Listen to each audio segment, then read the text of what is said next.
Oye! Ilamvya oye! Gamuye je? Gamuye je? Asante.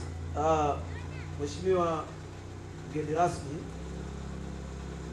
na mimi nitumie fursa hii kumshukuru sana Mheshimiwa Gamuye kwa kuja na wazo hili la kuwashirikisha wananchi ili kwa pamoja na umoja wetu tuweze kufikia azma ya kupata eneo la kujenga shule.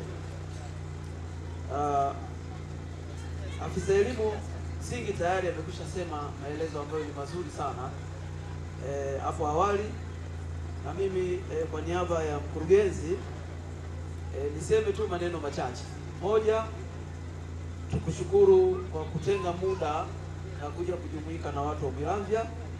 Lakini pili, tumshukuru Mheshimiwa Gamuye kwa kuja na wazo hili ili tuweze kushirikiana kwa pamoja na tuweze kupata fedha ya kufidia eneo na hatimaye tuweze kuwa na shule.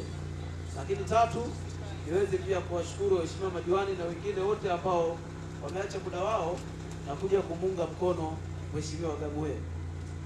Sisi kama serikali tuko pamoja na chama kuhakikisha kwamba ilani ya CCM inafikiwa kwa malengo yaliyowekwa, na ili tuweze kuyafikia malengo hayo kwenye eneo la shule ni lazima tufikie malengo ambayo yamewekwa, ikiwa ni pamoja na kupata shule zenye kuleta tija kwa kupunguza idadi kubwa ya wanafunzi kwenye shule za jirani, ili tuweze kupata nafasi nzuri ya watoto wetu wadogo ambao kimsingi wako katika mazingira hatarishi wakitembea umbali mrefu ili waweze kupata shule, waweze kupata elimu.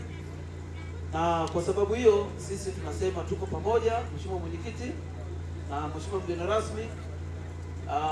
Tutafanya juhudi za hali na mali kadiri ya uwezo wa halmashauri.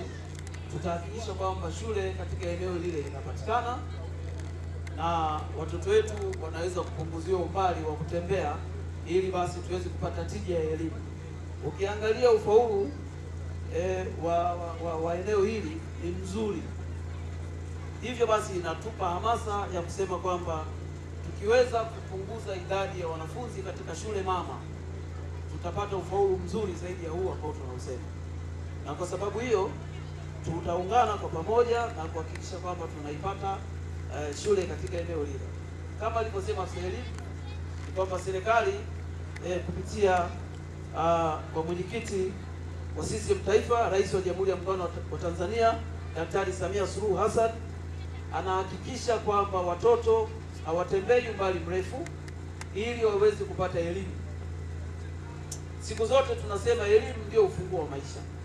Kwa hivyo na sisi wasaidizi wake ni lazima tuhakikishe kwamba tunatekeleza azma ya serikali pamoja na chama na kuhakikisha kwamba watoto wetu wanakwenda shule katika umbali unaostahili. Na kwa maelezo hayo, Mheshimiwa mgeni rasmi, kwa sababu mkutano huu ni wa kwako, na mimi sasa niungane na wote ambao tumeweza kupata fursa ya kufika hapa.